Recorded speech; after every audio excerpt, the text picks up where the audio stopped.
So many companies have been hurt in the COVID-19 crisis, particularly retailers, but it seems as if Walmart has done pretty well. You're hiring more people than you're laying off. Is that correct? Yes, we've hired a lot of people in the U.S. alone. Since the middle of March, we've hired over 400,000 people. Now, why are other retailers not able to get street traffic and you are getting, I guess, street traffic, or is it somewhat online kind of sales that you're doing?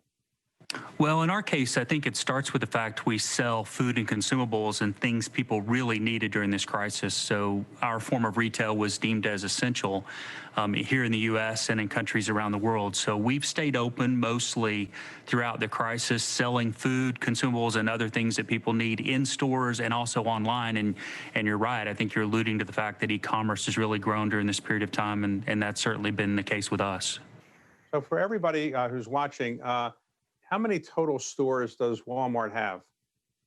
Around the world, 11,484. Here in the U.S., we've got around 4,700 stores that are Walmart supercenters and neighborhood markets, and then we have another 600 Sam's Clubs here in the U.S.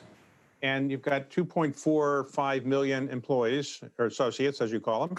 Correct. And then your revenue is about $500 billion or so a year, something like that? A little more. A Yeah. little more than that. Okay. So do you expect to hold on to all these employees, or you think there'll be a decline in sales after we get past the COVID-19 situation? You know, what happened is, as we started into this COVID period, we created a leave policy for our associates that needed to stay home.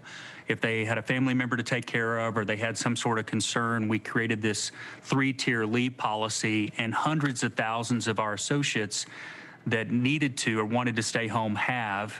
And so we had a need for a lot of people to run the stores, serve as it relates to e-commerce, and also respond to the demand that's gone up. About 60% of the 400,000 that we've hired since the middle of March are temporary in nature. So we'll retain a big portion of them, but certainly not all of them.